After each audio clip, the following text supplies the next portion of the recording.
I'm so excited to be here. I can't wait to for this session myself. Yeah, we're starting a little late because I guess the webinar ran over, but we're still going to try and give you the full hour benefit of being with Sally, who's as a true pioneer, and it gives me a great delight and pleasure and honor to be with, because Sally's work spans issues around gender and spirituality, which is really right at the heart of some of the things I am most passionate about. Sally, you've been involved in the feminist movement and written books about the goddess and awakening Shakti, and coming from the yogic Hindu and tradition. And now you're talking about how these masculine, feminine energies live in all of us, and how spirituality has different flavors. So I'm really delighted to have you here. And just kind of housekeeping, Sally's going to talk, and then there's going to be some experiential, and then we'll have an interactive discussion with Sally.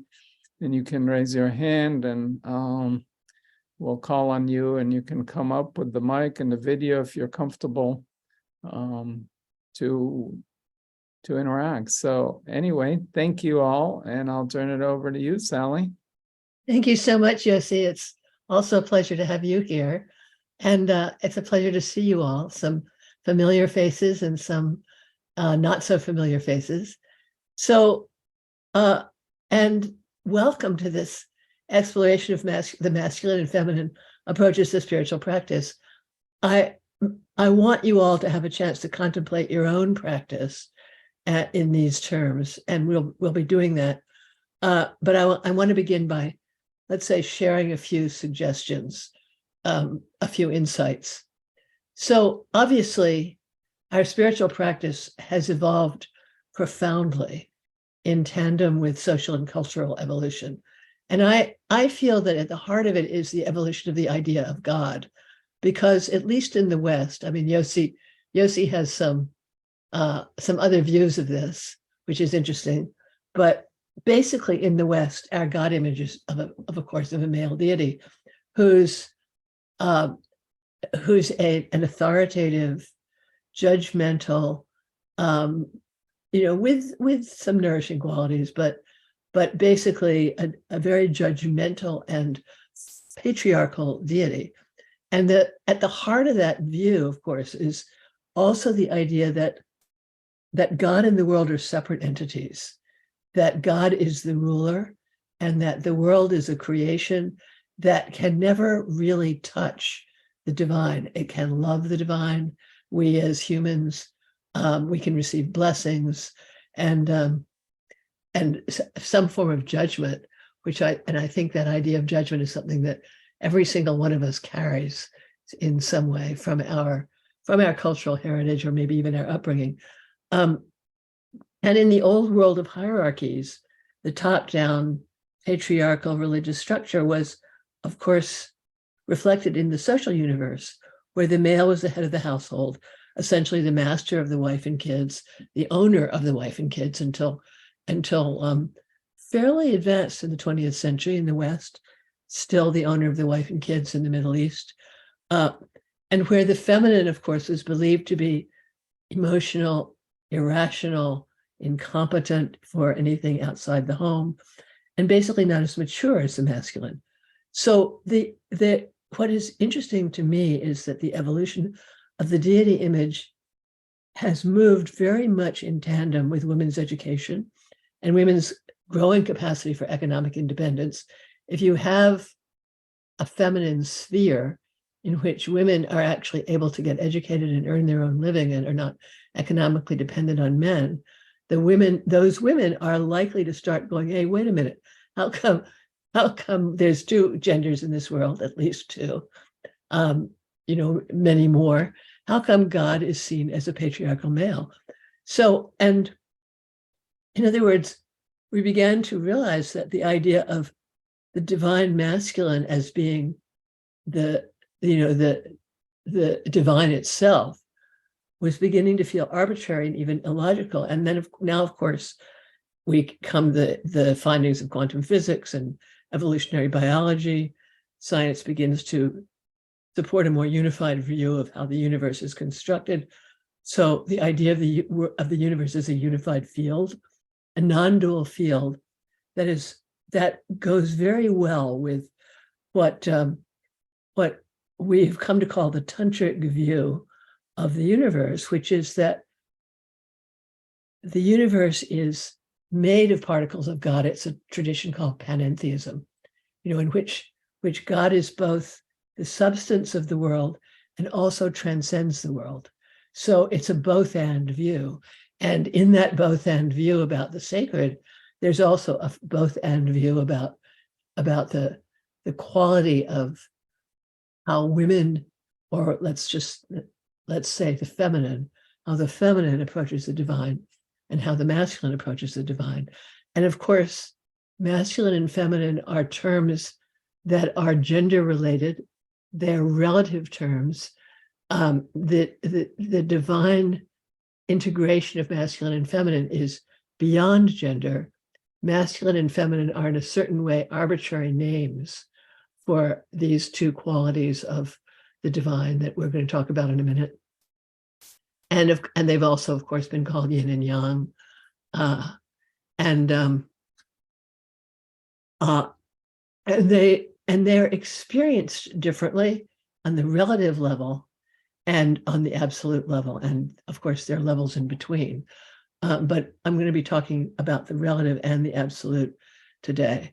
So the Eastern traditions and actually the Western esoteric traditions, the Hermetic tradition, for example, have always contained these ideas about, masculine and feminine as aspects of the divine.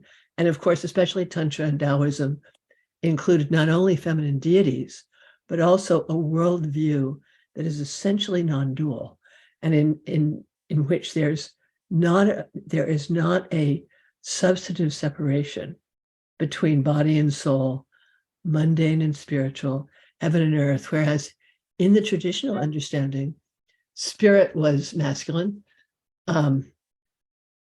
matter was feminine, matter was less than was a lesser a lesser form of reality than the masculine, than spirit.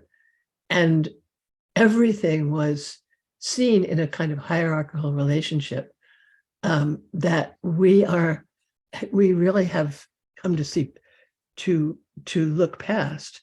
And in the Shakta tradition, which is the tradition that I'm closest to these days, the idea of sacred embodiment is so baked into the practice that at the heart of spiritual practice is this very elaborate set of practices for identifying with the body of a deity, placing mantras in the body, with the idea that the physical body and the mundane world can be made to reveal their essential sacredness, not only as an idea, but actually as a direct experience.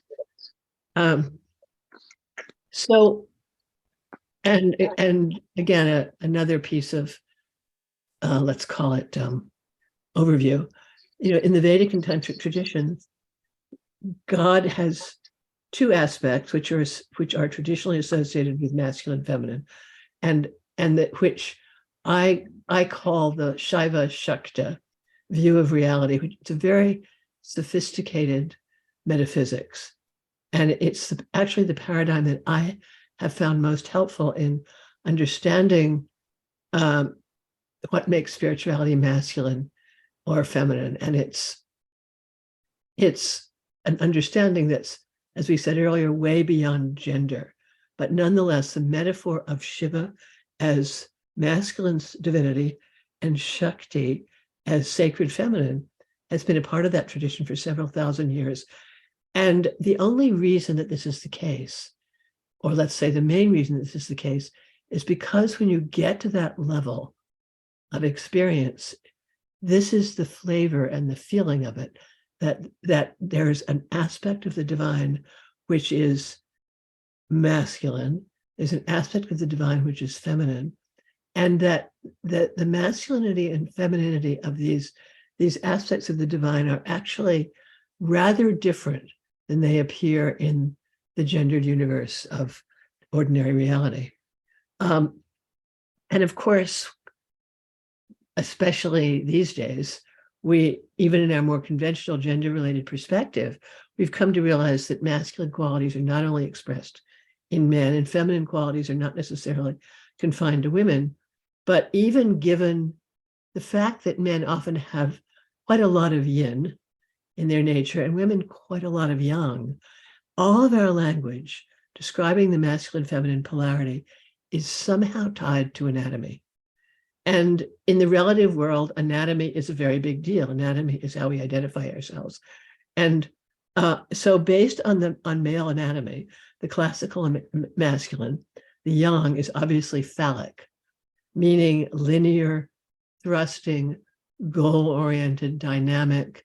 A friend of mine, Mark Goffney, describes the masculine as being a line, a forward-moving, evolution intended line, whereas the feminine is circular, tied to the inner space of the womb, which rather than thrusting outward is really more about drawing inward, nourishing. And again, this classical masculine vision based on male anatomy is that carries the positive qualities of self-assertion and leadership. It's along with the negative qualities of aggression and domination, whereas the classical feminine anatomy is, as we say, receptive and nurturing, but it has the negative qualities of being smothering, enmeshed, passive aggressive, and in much of the developmental work of the 20th century, the feminine was seen as nature, and the goal of a human being was to emerge from our embeddedness in nature and experience independence and autonomy. So from that perspective, we could say that that masculine practice, again, in its classical version, and it's not only men who do masculine practice, but in its classical version, masculine practice is more testosterone driven, while feminine practice is more estrogen, oxytocin driven. I see it more as being driven by oxytocin, which is the bonding hormone. So masculine practice would be focused on a goal. It's very goal oriented. It's very attainment oriented, and the attainment, of course, classically in spirituality is enlightenment, awakening, and it's also power oriented. It requires strength. It requires stamina. It requires commitment. It's hard. Essentially, masculine oriented spiritual practice is hard.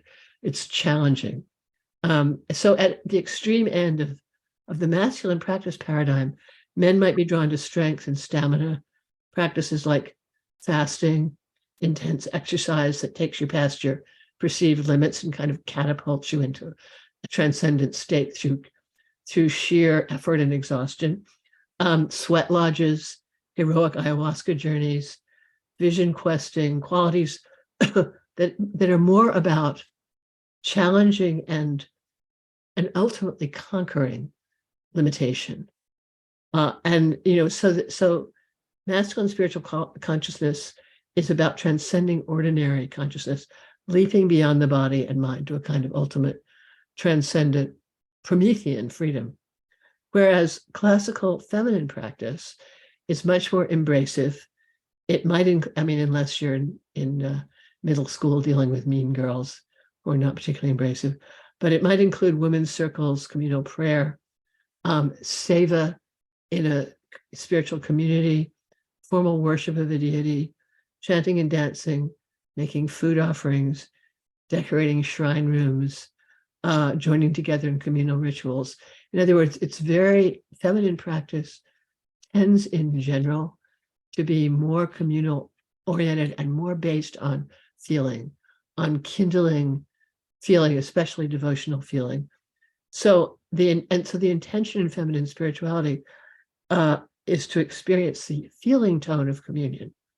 And it would also include sensuality, because even though we no longer associate the feminine totally with the body, there is something about the feminine that is very oriented towards going into the inner feeling states of the body. And the other thing about classical feminine practice is that it's devotional. It's oriented towards relationship. And of course, again, we need to be very clear on this.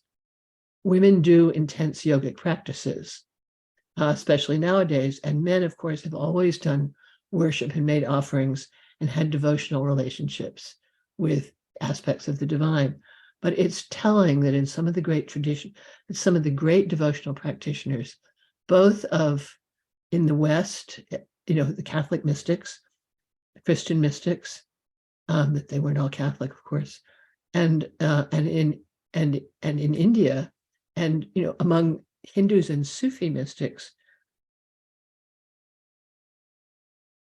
becoming devotional, having a devotionally oriented practice was often seen as feminizing. In fact, Ramakrishna Paramahamsa used to wear he went through a period where he worshipped Krishna as a woman, and he would wear women's clothes, he would wear jewelry, he would spend time in the women's quarters getting himself made up to be a devotee of Ramakrishna's.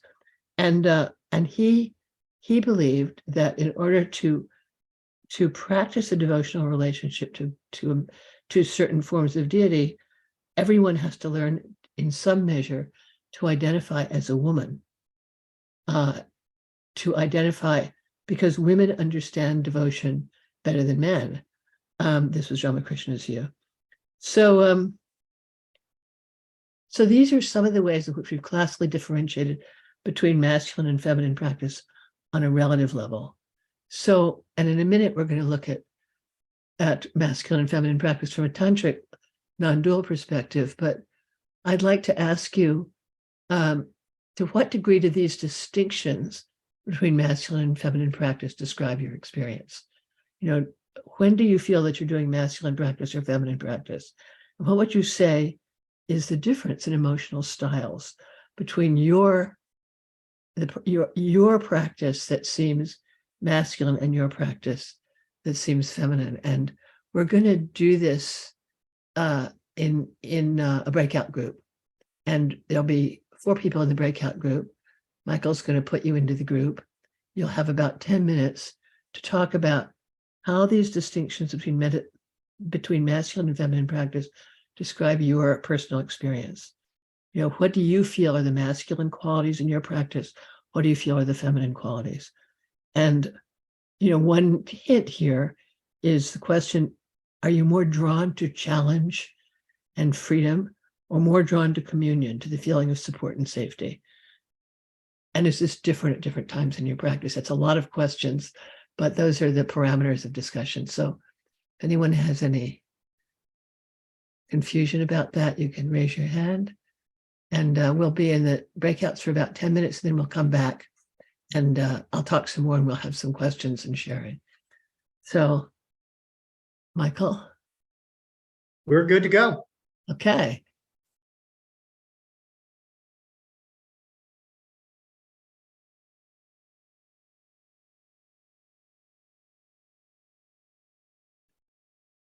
Michael, it says there's 4 unassigned. I don't know what that means. Those are extra rooms. Yossi, what happened was there was more people, and I moved people around. I see. Okay. Yeah, so that's what's happened. I'm thoroughly enjoying your exposition and can't wait. So one of my the bonus item that, if I may put a plug, we asked, is my ebook called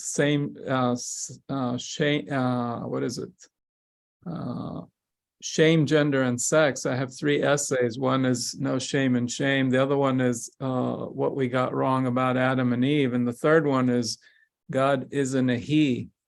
Right. And on the gender of our true nature. So, yeah, the Hebrew word for God is Elohim, which is a plurality. And that word is associated with, and in gematria, which is the numerology, it's associated with teva, which is nature. So it's lawful, and every time in the Bible, God is judgmental or harsh, it uses the word Elohim to describe him. The other word is what is called Yahweh, or Yud He Vav He in Hebrew, which is an unpronounceable name, which is actually the letters Yud and He are masculine, feminine. Vav He is masculine, feminine. It's inner masculine, feminine, outer masculine, feminine. That name is mentioned in the Bible twice as many times as the word Elohim, and every time the word Yahweh is mentioned, it's associated with compassion and mercy. But somehow, whoever translated the Bible, particularly the Christian and the King James Bible, it all became thing. And even the rabbis, a lot of them speak of God as he. And now recently Mark is talking about the she, and whatever. I mean, he's talking a lot about she, but I think he's talking in the Kabbalah about the Shekhinah, which is the divine presence. Anyway, and what's interesting and what's never mentioned is there are many metaphors of God who says, I am like the womb, I'm like this, I'm like that. And in one moment in the Bible, Moses addresses God as a first person singular feminine. He says at, which in Hebrew means you as a feminine. So it's actually right there in the Hebrew where Moses, the greatest prophet who saw God face to face, calls God in the feminine. And it's just ignored. It's in the freaking Hebrew text, and nobody talks about it.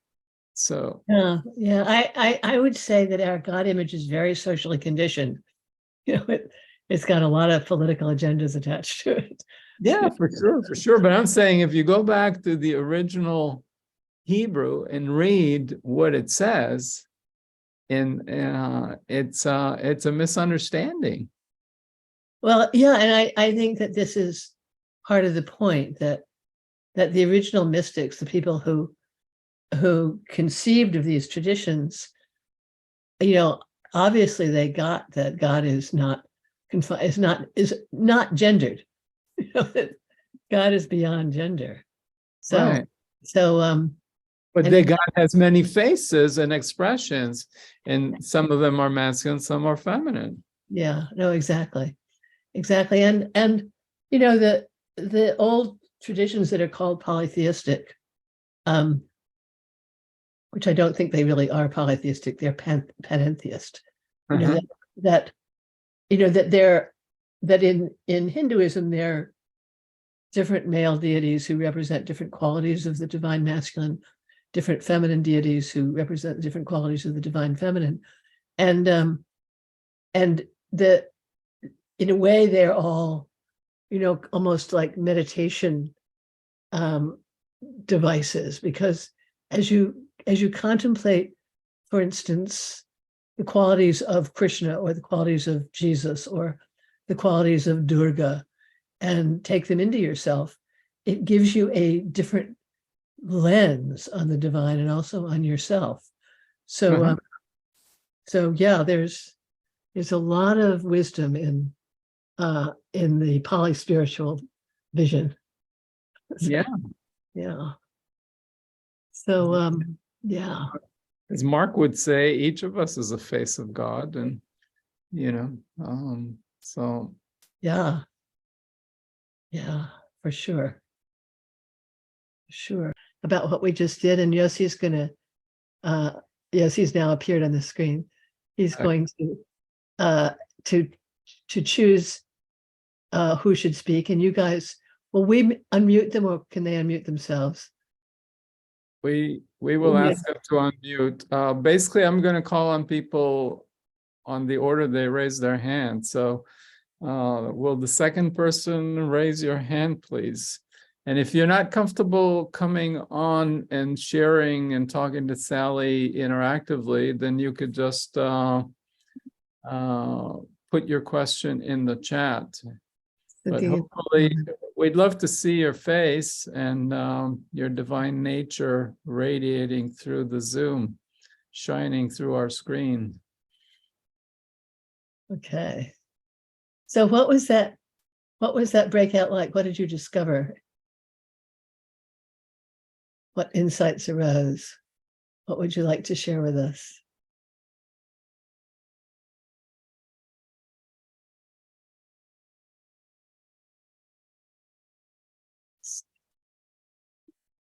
Anybody here? Steve has raised his hand. Oh, okay. Steve, great. So Steve, please unmute yourself. Okay, can you hear me? Yeah. Okay. So I think the workout helped me express what I was looking for joining this conference. So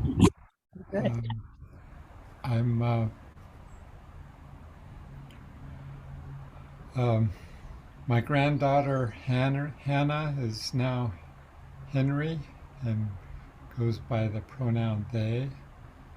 And for myself, I'm just working to see how I can mostly support and help the fluidity of the transition. And I can only do it by working with myself. And so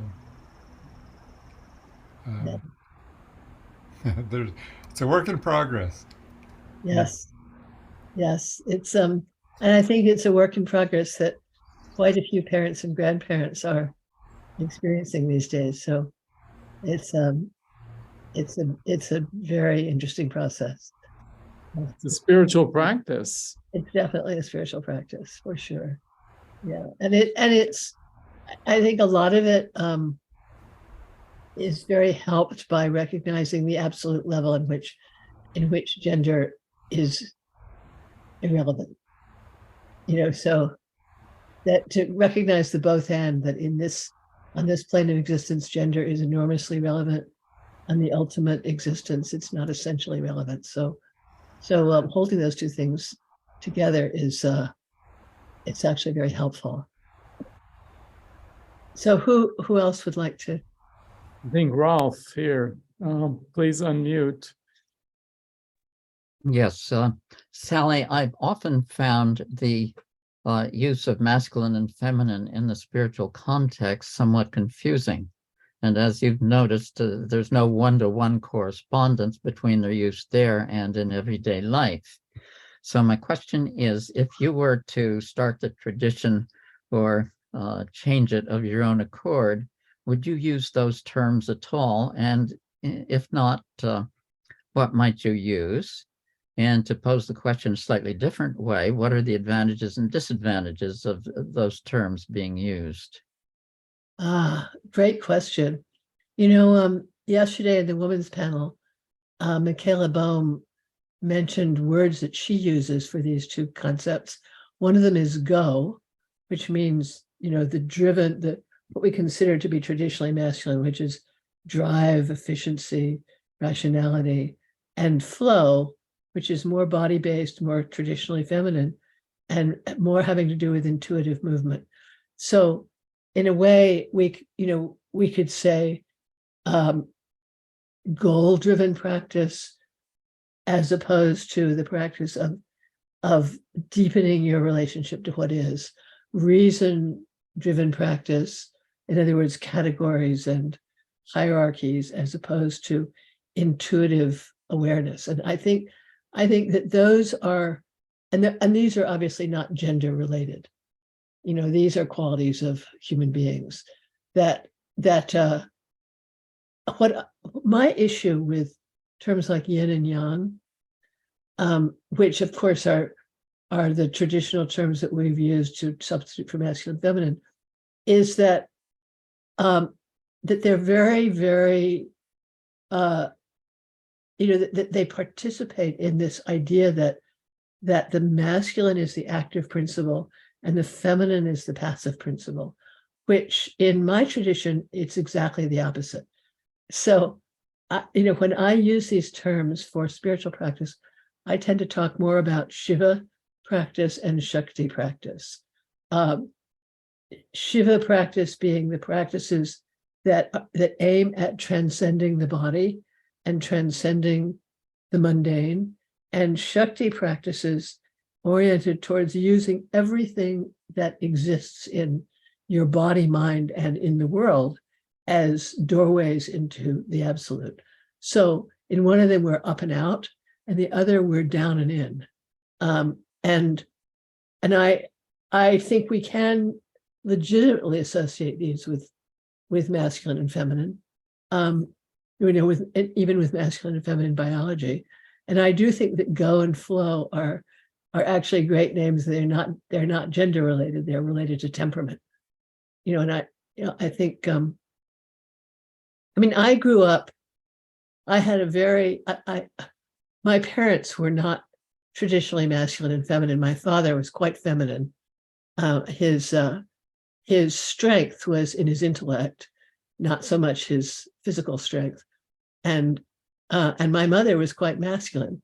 So she was my father didn't drive, my mother did all the driving.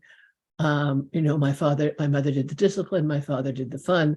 So I grew up in a situation in which masculine and feminine were very fluid. And yet there is always, and I think in every family, in every upbringing, there is an image of the masculine that goes along with some level of authority, and an image of the feminine which goes along with some level of submission. And this is something that's open for discussion, but it's just something that I have noticed, and it's one of the reasons why devotional practice is often considered to be a feminine practice, because in devotional practice, you are, it's based on love, and it's based on surrender. And surrender is, of course, associated more often with the feminine for social reasons, for societal reasons, but also perhaps with the feminine nature, with the nature of estrogen. And this is something that I find very interesting to look at in my own practice, and I suggest that you look at it in yours. Like, to what degree is your practice based on assertion, on effort? To what degree is it based on surrender? That's a way of looking at it. I hope that helps to answer your question. Yeah. Thank you. Yeah. Anyone else before we continue? Okay. If nobody else, can I ask a question, Sally? Of course. So you teach a lot of meditation. I'm wondering, so I'm aware of, in general, two forms of meditation. One is a concentration practice. Could be on the breath or on the hara or whatever, on the heart or on the third eye. And then there's open awareness practices that just allow whatever's there. So would you say that concentration practices would be a form of masculine, and while open awareness would be a form of feminine practice? Yeah, but I would also say it's a question of what you're concentrating on. So for example,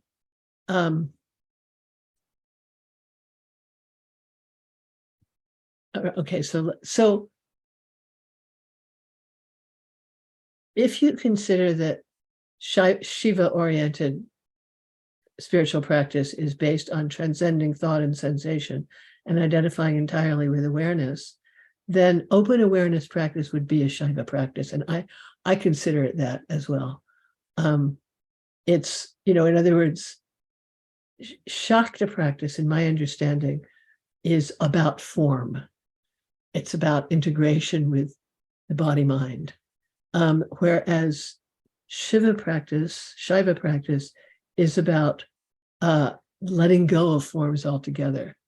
So from one point of view, we could say that concentration practice is masculine because it requires effort and precision, and open awareness practice is feminine because it's a kind of letting go. But on another level, Shakti practice is very, very engaged with words, with mantras, with visualization, with making use of your life as a vehicle for practice. So it's an interesting question. Yeah, but I think it points to that at some point, the concentration practice, which is effort, leads to surrender. And so you can't really go all the way with only one side of the coin. Well, exactly. They need to be integrated. And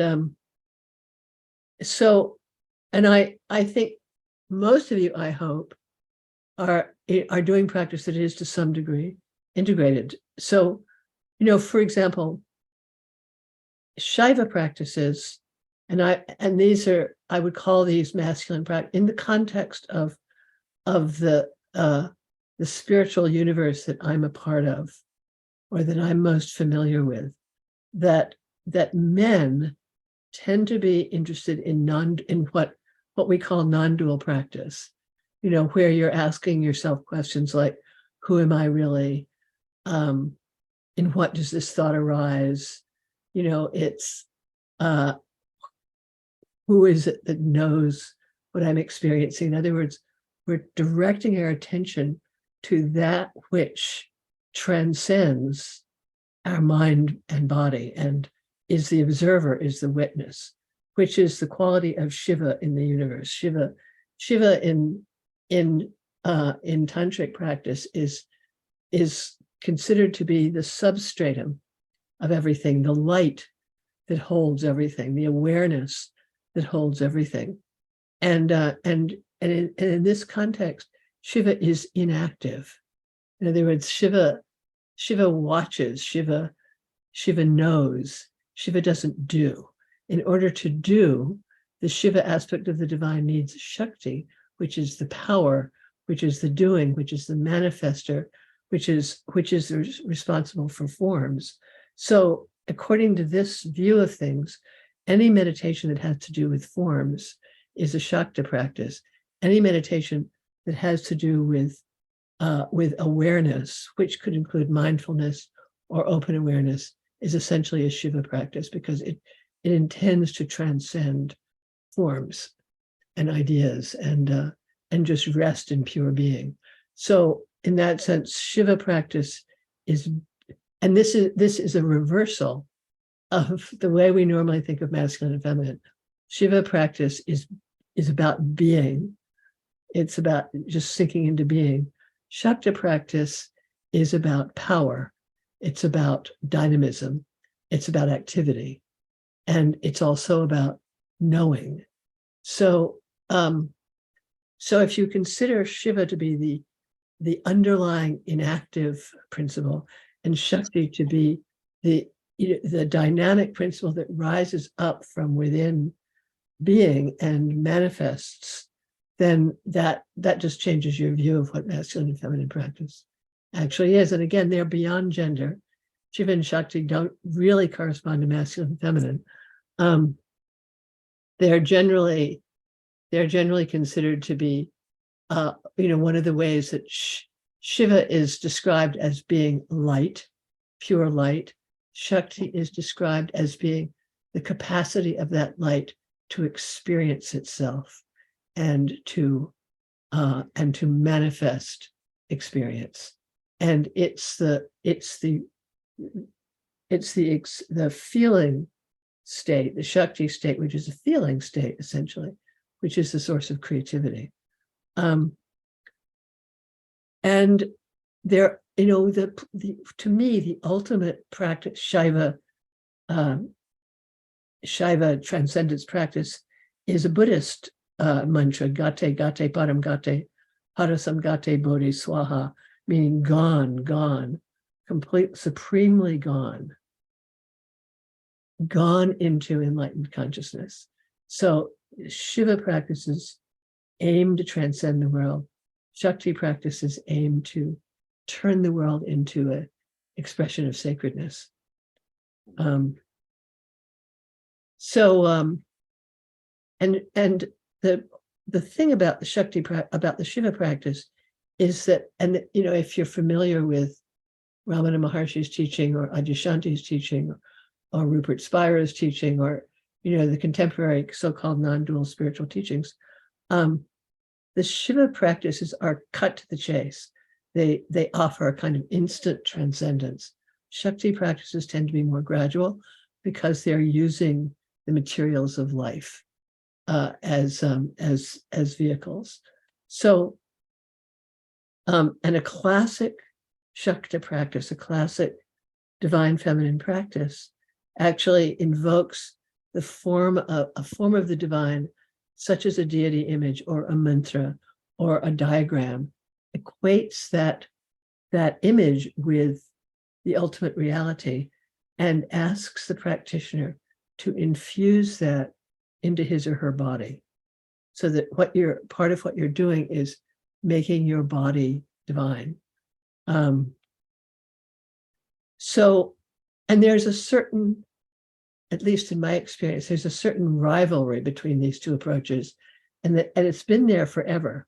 You know, like the Shaiva masculine non-dual practitioners think that anything that's not direct, that's not cut to the chase, it's not meditation on consciousness, is somehow a lesser form of practice. So in the 80s, you would hear a lot of prominent Buddhists dissing mantra practice, which was very popular in those days because of TM, making the point that mantra practice is partial, that it's words, that you can get stuck on words. Whereas in fact, as Yossi, as you were saying, if you really are doing mantra practice, what you discover is that the word of the mantra will actually sink you into being. So Shakti practice, feminine practice, leads into the pure direct experience of the absolute. And the practice of the absolute, the pure direct experience, will also infuse your body-mind life, so that if you're doing cut to the chase masculine practice, at a certain point, you actually have to begin to become aware of your body-mind and to integrate that non-dual perspective into your daily life. Whereas if you're doing the feminine practice, the life as practice approach, at a certain point you have to let go of your life and allow yourself to be to just dissolve into consciousness itself. So the two practices lead to each other, and they have to work together. So Jane put something in the chat. Why would you want to somehow gender identify meditational practices? To what purpose? Well, I find it interesting, actually, and it's helped. I'll be honest. It's helped me understand my own spiritual moods, if that makes sense. In other words, there are spiritual moods when I'm very much interested in just getting out of the physical world and into the deeper reality, and they tend to go along with the side of me that's very goal oriented. Whereas most of the time, because I tend to do feminine practice, most of the time I'm working with mantras, I'm working with deity meditations, and I'm very much enjoying the fact that there's a kind of natural joy in the world itself that that arises when I'm doing this kind of practice. And for me, it's just very natural to identify one as masculine because it's goal-oriented and direct, kind of, and the other as feminine because it's much more inclusive. So that's what's interesting to me, and it's in no way necessary for you to divide your practice into categories at all. What really matters is what's working for you in this moment. So we have space for another couple of questions or statements or shares. This is a vast subject, and there's a lot we could be saying about it. Yes. There seems to be an irony in that if men more often do the Shiva practice, and at the same time we've been hearing, indeed, as everybody knows, how much sexual issues are what cause problems, sexual issues on the part of men are what cause problems for women, you might think that men would particularly benefit from doing a more Shakta practice. Yeah, I think so too. I think so too. Yeah. And I think women benefit from doing a more Shiva practice since, men seem to get lost in dominance, as it were, whereas women tend to get lost in emotion. So that the Shiva practices help us transcend emotion, and the Shakta practices help us understand the different levels of ourselves, the different layers of ourselves. That help us put sexuality in perspective. And of course, in Shakta practice, sexuality is considered a doorway to the infinite, but it has to be practiced for the sake of entering the infinite, and that takes a lot of practice. Yeah. I'll just say that in my path or my life, I find that I need both. Yeah. I was a path that was very, transcendent orient, rest in being, and then I wasn't satisfied. My heart wanted, and then I started going to another path that was very devotional, and what you're calling Shakta practice. So I find I need both really, and for my spiritual nourishment. Yeah, I actually think we do need both.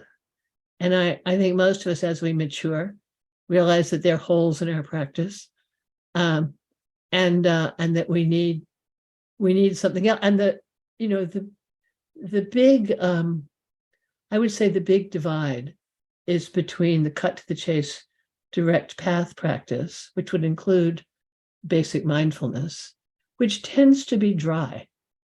I mean, it tends to, as the masculine unheld by the feminine tends to be dry, tends to be emotionally dry, whereas the devotional practice, which are not dry, they're juicy, they're joyous, they're emotionally intense, but they're over the top.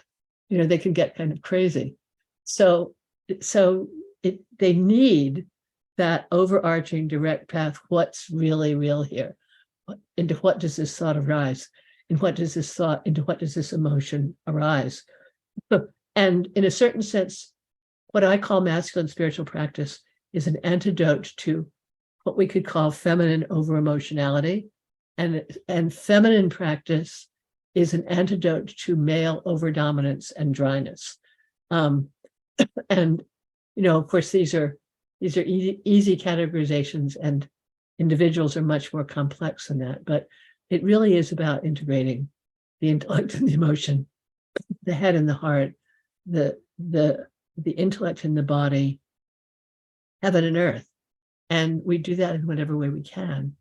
But if you think of your masculine side as being the side of you that just wants out of the world, that wants this space of freedom and transcendence, and your feminine side as that which wants relationship, communion, then it kind of helps you with all your relationships, I've discovered. Yeah, thank you. This is fascinating. I'm sure we could talk for much longer. We could, Hours. and we're out of time. We're out of time. So thank you all for coming here and playing in this divine, earthly, transcendent, immanent realm. Yeah, thank you all so much. And thank you, Yossi, and thank you everyone from Engendering Love. So we'll see you along the way. We'll see you on the webinar back in a few minutes. We have our Yeah. participant panels. I hope to see you there. Yeah. Yeah. Thank you guys. Ciao. Namaste. Thank you, Sally. So good to be with you here.